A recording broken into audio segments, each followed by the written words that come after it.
હારીજ તાલુકાના બોથવાડા ગામ ખાતે કુવા પરિવારની કુળદેવી શ્રી બ્રહ્માણી માતાજીના પાટોત્સવ નિમિત્તે ભવ્ય કાર્યક્રમ યોજાયો હતો। બોથવાડા ગામમાં આવેલ બ્રહ્માણી માતાજીના મંદિરમાં છેલ્લા 21 વર્ષથી સતત ચૈત્ર વદ ચૌદશના દિવસે પાટોત્સવ ઉજવવાની પરંપરા ચાલી રહી છે।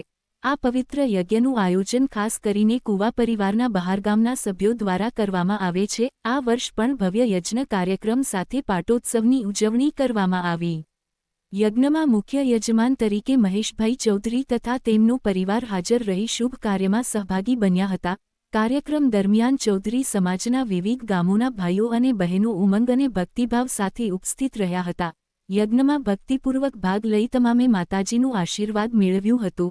આ મહામંગળ પર્વમાં ગામજનો દ્વારા ભોજન પ્રસાદીનું પણ આયોજન કરવામાં આવ્યું હતું, જેમાં દરેકે સત્કાર સાથે લાભ લીધો। આ પાટોત્સવના આયોજન પાછળ ચૌધરી સમાજના રામજનોની કાર્યશીલતા અને સમર્પણ ભાવ નજરે મળ્યું હતું, જેમણે દરેક આયોજનમાં સફળતા માટે પૂરતો પ્રયાસ કર્યો। આવો શ્રદ્ધા અને સંસ્કૃતિથી ભરેલો પાટોત્સવ સમાજના એકતાને વધુ મજબૂત બનાવે છે અને ભવિષ્યમાં પણ આવા સત્કાર્યો સતત થાય તેવા શુભકામનાઓ પાઠવીએ છીએ।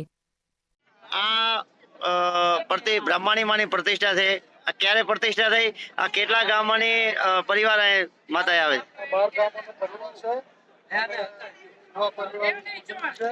આજે 21મો પાટોત્સવ છે અને 21મા પાટોત્સવ નિમિત્તે અમે યજ્ઞનું આયોજન કર્યું છે।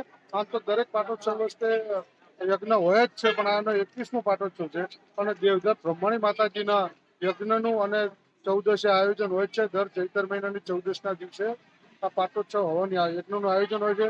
તો આજે સમગ્ર અમારા કુવા પરિવારના માણસો ભેગા થઈ અને યજ્ઞનું આયોજન કર્યું છે। ત્યાં ભોજન પ્રસાદનું આયોજન હોય છે અને માતાજીની કૃપા સદાય ગામ પર, પરિવાર પર અને મતલબ સુખ શાંતિથી સંપૂર્ણ થાય પ્રાર્થના।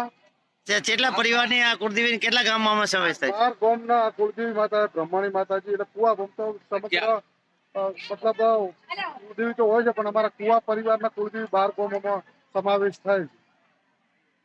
વિસ્તરેલા છે 12 ગામોમાં અલગ અલગ। શું નામ તમારું? મારું નામ ચૌધરી મહેશભાઈ જીવાભાઈ, ગામ બોરતવાડા। આજે મુખ્ય યજમાન તરીકે હું છું અને મારા ભાઈને અમે બધા ભાઈઓ જ છીએ અમે કુવા પરિવારમાં।